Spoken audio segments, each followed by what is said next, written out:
মাস blog চ্যানেলে তোমাদের সকলকে স্বাগত জানাই। তোমরা সকলেই জানো আমি একটু বাইরে ঘুরতে এসেছি মামা বাড়িতে। আর এখানে এই যে দেখো আমার সাথে রয়েছে একটা কিউট পাড়া বিল্লু। আর এই বিল্লুটা আমাদের এখানে মানে মমদের বাড়িতেই আছে, বড় মামাদের বাড়িতেই আছে।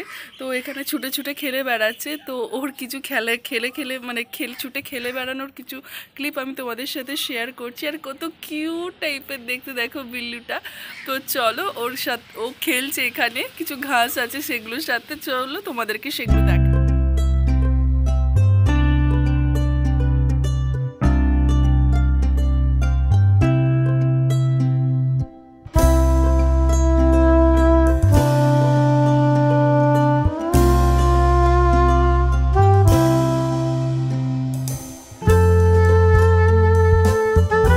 বিল্লুটার তো খেলাধুলা তোমরা একটু দেখলে। এবার আমি এখন ছাদে বসে আছি আর আমার পেছনে দেখতে পাচ্ছ হিউজ অ্যামাউন্টের গাছ লাগানো আছে। এই সাইড থেকেই বলো, এই সাইডে কিংবা এই সামনে দিকেই বলো, এই যে দেখতে পাচ্ছ কত গাছ লাগানো আছে। এগুলো আমার বড় মামা প্রচণ্ড গাছ লাগাতে ভালোবাসে। তো এর জন্য গোটা ছাদ জুড়ে কত গাছ, ড্রাগন ফ্রুটের গাছ আছে, পাতিলেবুর গাছ আছে, বড় লেবুর গাছ আছে, তাছাড়া ঢ্যাঁড়স হয়েছে, কুমড়ো হয়েছিল ছোট্ট পর একদিন দুদিন আগে যখন এসেছিলাম খেয়েছিলাম। তো চলো তোমাদেরকে কি কি গাছ আছে না আছে সবটা দেখায়। আজ তোমাদেরকে আমি মামাবাড়ির তো ছাদ বাগান দেখাবই। আগের পার্টের যে ভিডিওটা ছিল সেখানে তো ছাদ বাগান দেখিয়েছি, কিন্তু সেরকমভাবে খুব একটা ছাদ বাগান দেখাতে পারিনি। আজকে মামার বাড়ির ছাদে যে কত গাছ আছে সেই সমস্ত কিছু তো দেখাবো বটেই, তার সাথে আমার বাড়ির যে ছাদ বাগান আছে সেটার সম্বন্ধেও আমি কিভাবে ছাদ বাগান লাগালাম বা কীভাবে আমার বাড়িতেও ছাদ বাগান শুরু হলো, তো সেটাই তোমাদেরকে গল্প বলবো। আমাদের যেখানে এখন আমরা বাস করি, আমাদের বাড়ির কথা বলছি, যে বিল্ডিংটায় বাস করি, সেই বিল্ডিংটা হওয়ার আগে না ওখানে আমাদের একটা ছোট্ট মতো করে খুব সুন্দর একটা বাগান ছিল। যদি আমি কোনোদিন আমাদের ফটো অ্যালবামটা বার করি তো তোমাদের সেখানে আমাদের বাগানটা আমি অবশ্যই দেখাবো। সেখানে পেয়ারা গাছ ছিল, তাছাড়া ছিল ফুলের গাছ, আর ঝাউ গাছ ছিল, একটা আম গাছ ছিল। ওইখানটাতে ছোটোবেলা আর একটু মাটির মতো ছিল, তো মাঝখানে জায়গাটা, ওই জায়গাটায় ছোটোবেলাটা আমাদের এত সুন্দর কেটেছে মানে যে কিছু বলার নেই। 2013 সাল অবধি এই বাগানটা ছিল। 2013 সালের পর আমাদের এই বাড়ির কনস্ট্রাকশনটা শুরু হয়। তো তারপর তো বুঝতেই পারছো জায়গাটা একদম চলে যায় যাকে বলে। তো ওইখানটাতে আমরা ছোটোবেলায় এত খেলেছি। ওখানে ঠাকুমা কুমড়ো গাছ লাগাতো, তারপরে শিমুল গাছ লাগাতো, আচ্ছা তারপর তোমার বেগুন গাছও লাগিয়েছিল, টগর ফুলের গাছ ছিল, আরও অনেক অনেক গাছ ছিল। তো এত ভালো লাগতো। আর তখনকার সময় আমার যে পাড়ার বন্ধু বান্ধবরা ছিল আমার সাথে খেলতে আসতো বাচ্চারা, আমরা সবাই মিলে ওই বাগানটাতে খেলতাম।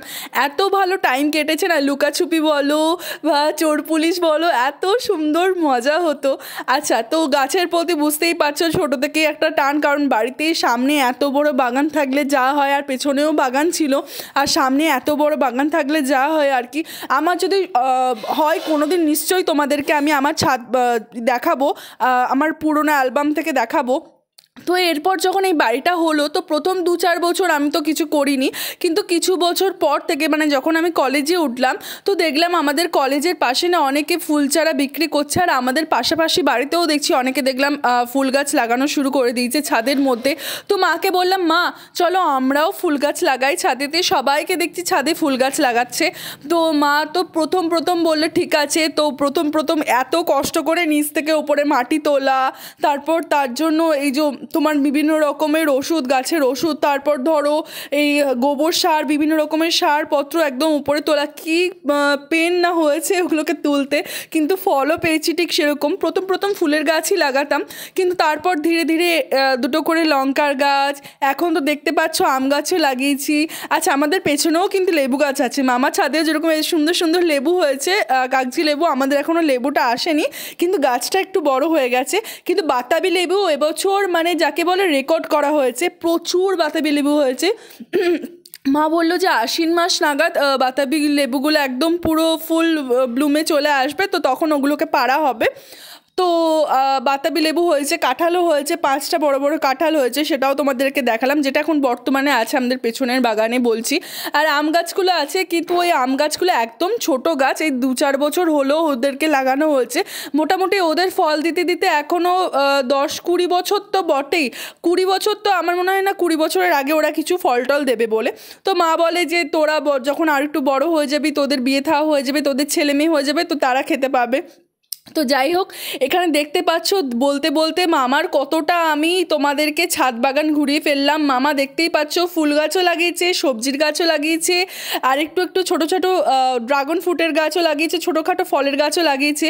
তো এরকম ছাদ বাগান দেখে বিশেষ করে যারা গাছপ্রিয় ব্যক্তি হয় বা গাছপ্রেমী ব্যক্তি হয় তাদের তো একদম মন পুরো ভালো হয়ে যায়। আর ওখানে হয়েছে দেখো একটা ছোট্ট করে একটা টমেটোও ধরেছে। তো ভাল লাগছে দেখে, এত সুন্দর লাগছে, গোটা ছাদ জুড়ে মনটা পুরো ভালো হয়ে যাচ্ছে। এই পড়ন্ত বিকালবেলায় তুমি বা সকালবেলায় তুমি যদি একবার এখানে এসে বসো আর চারিদিকটা দেখো আর পাখিদের ডাক শোনো, মনটা তোমার অটোমেটিক কী যেন ভাবে ভালো হয়ে যাবে। তো মামার এই ছাদ বাগান তোমাদের কেমন লাগলো তোমরা প্লিজ কমেন্টের মাধ্যমে জানিও, তোমাদের কমেন্টের অপেক্ষায় থাকলাম।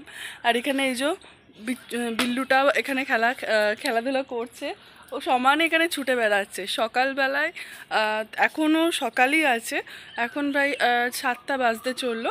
আর ও মানে মোটামুটি আমি যখন 6:30টার সময় নিচের একটা রুমে ছিলাম তখন দেখলাম ছিল, ও কখন যে ছাদে চলে এসছে জানি না, এসে দেখছি ছুটে ছুটে খেলে বেড়াচ্ছে। তো চলো এরপর নিচে যাওয়া যাক, আর নিচে যেয়ে কী হচ্ছে না হচ্ছে তো চলো সেটা সবটাই দেখবো। আর আজকে হচ্ছে মানে মামা বাড়িতে আমাদের আজকে লাস্ট দিন, কালকে আমরা বাড়ি চলে যাব। ইচ্ছা ছিল আজকে সায়েন্স সিটি যাওয়ার, কিন্তু বিশ্বাস করো গাইস এই কদিনে মানে আজকে 2 দিন না 3 দিন হলো আসার পর মানে কালকে তো একটু বাজার গেছিলাম, আর তার আগের দিন তো গেছিলাম ভিক্টোরিয়া দেখতে। বাইরে এতটা রোদ গরম না গাইস, যেই 8টা 8:30 বাজছে এত রোদ উঠছে, একদম বিকাল 4:30-5টা অবধি কোথাও বেরোতে পারছি না। এবার ধরো সায়েন্স সিটি যায় বা ভিক্টোরিয়া যায় বা যেখানেই যায় না কেন, ইকো পার্ক যেখানেই যায় না কেন, সেখানে তোমার এই রোদের মধ্যে যেতে হবে। তো এই রোদের মধ্যে মানে গাইস শরীর ডেলি ঘুরলে না শরীরটা খারাপ হয়ে যাচ্ছে।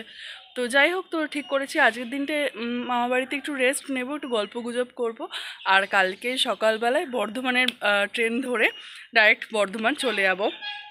আর গাইস দেখতেই পাচ্ছ আমি এখন ছামার মধ্যে বসে আছি, তাতেও কতটা ঘামছি। তো চলো এরপর নিচে যাওয়া যাক।